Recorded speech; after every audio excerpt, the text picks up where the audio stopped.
When it comes to medical anomalies, modern medicine has had no shortage of mysterious diseases and abnormalities to examine, and the case of Adam Rayner, the only known dwarf giant, was one for the record books.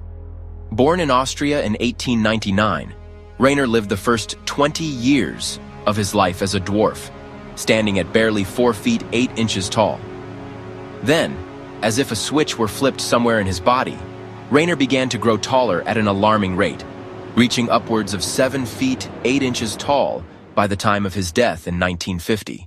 His confounding growth spurt gained him immediate attention in the medical community, particularly considering the fact that his stature had earned him the classification of being both a dwarf and a giant.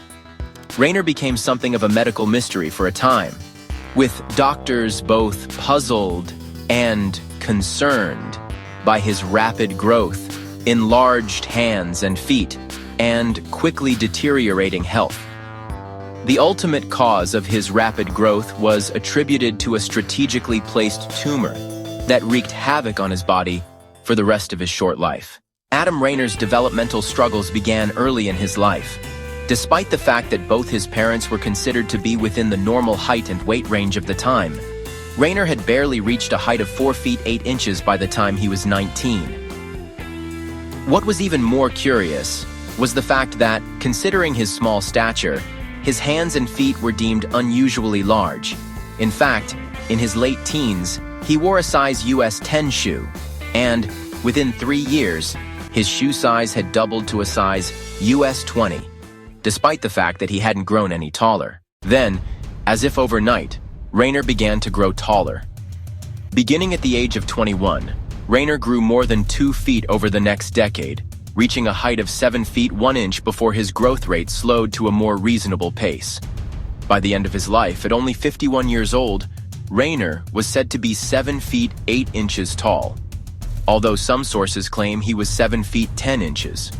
As soon as Rayner gained more than a few inches seemingly out of nowhere, doctors began to take notice.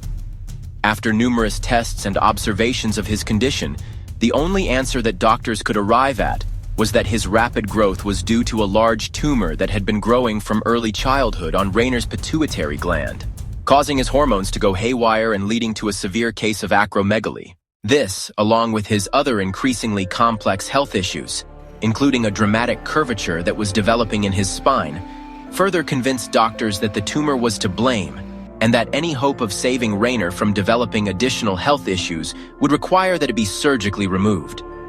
Despite the risks associated with the procedure and Rayner's failing health, doctors decided to operate. After recovering from the procedure, Rayner was again measured, and though he did not grow any taller, the curvature in his back had become more defined, proving that he was in fact continuing to grow, though at a lesser rate. This continued on for the rest of his life, bringing with it additional health issues that are typically associated with acromegaly, such as partial blindness and hearing loss.